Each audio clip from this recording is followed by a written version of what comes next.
Roman Reigns walked into a war zone, and from the second he stepped through that curtain, the entire WWE universe knew something was about to explode. The atmosphere was electric, and the tension could be cut with a knife. The message was clear. This wasn't going to be a peaceful confrontation. Reigns was outnumbered, outgunned, and surrounded by chaos, but he was not backing down. Not even close. The moment he entered, the crowd erupted with a mix of cheers and jeers. Then came the turning point, Braun Breaker. As Reigns made his presence known, Breaker attempted to ambush him from behind, but Roman's instincts kicked in like a machine. With the swiftness of a predator and the strength of a gladiator, Reigns countered with a brutal double-leg takedown, unleashing a flurry of hammering right hands that left no room for escape. The crowd was losing its mind. Just when you thought things couldn't escalate further, Big Bronson Reed entered the scene like a runaway freight train.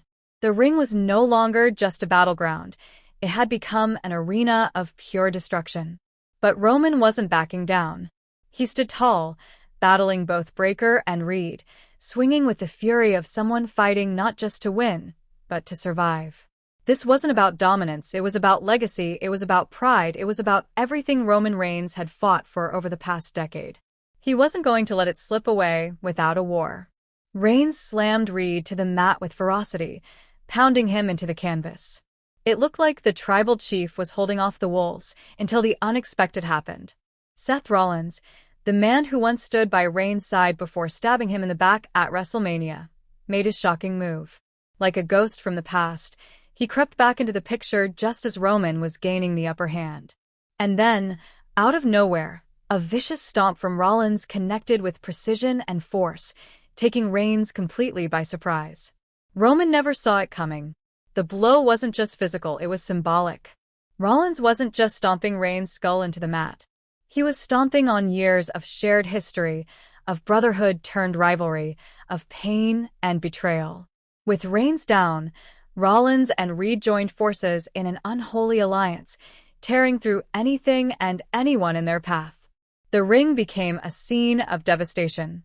Roman Reigns wasn't just fighting two men, he was fighting the ghosts of his past and the monsters of his present. And then, as if things weren't already catastrophic, Breaker came crashing back into the scene with a brutal spear that sent shockwaves through the arena. The sheer impact was enough to knock the wind out of anyone watching. Reigns was flat on his back.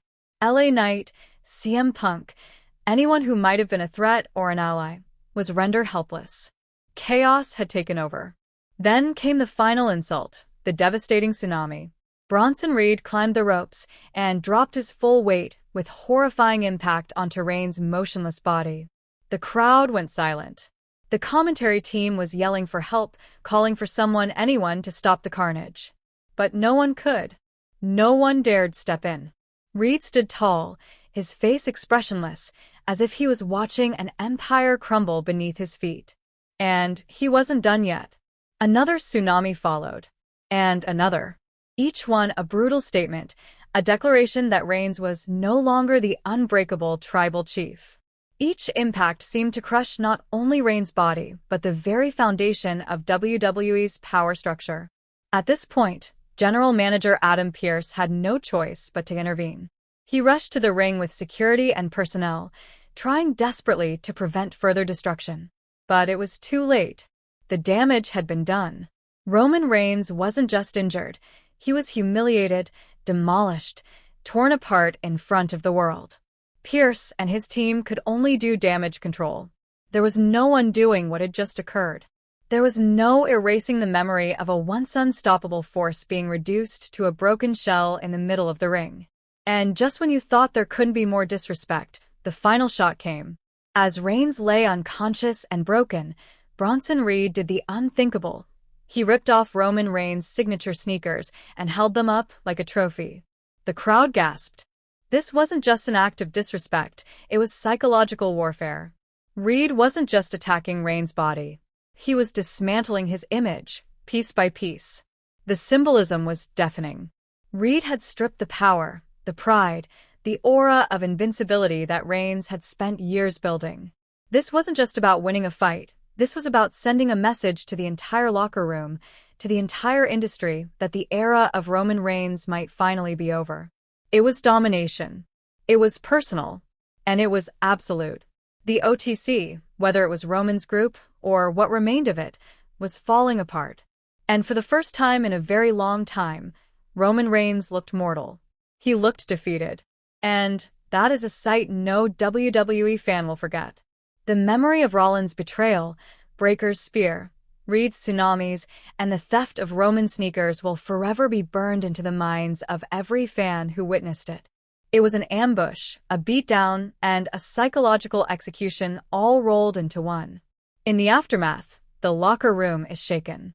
The tribal chief has fallen. And the question remains, what happens now?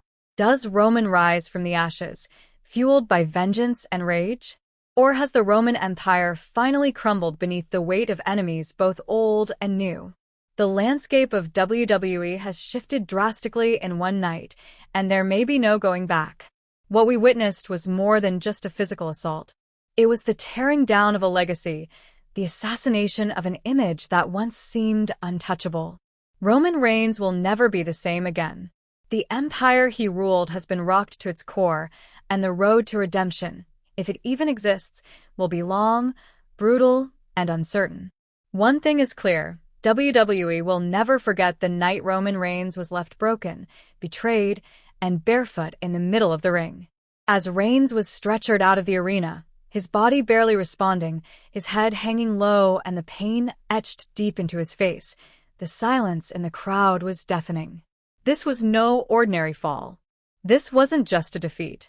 This was an execution delivered by men who once stood beneath him, who had grown tired of kneeling at the feet of the so-called tribal chief. And now, as he was wheeled away with broken ribs, a possible concussion, and a heart full of betrayal, the entire locker room watched from behind the curtain, some in shock, others with grim satisfaction. The fall of Roman Reigns had begun, and it was uglier than anyone could have imagined. Backstage, chaos continued to unravel. EMTs scrambled to stabilize Reigns while officials tried to understand how things spiraled so far out of control. But the damage wasn't just physical. It was political. It was psychological. And the shockwaves reached all corners of WWE. Superstars who once feared the name Roman Reigns were now whispering about his vulnerability. Champions who once avoided his wrath were now eyeing his spot.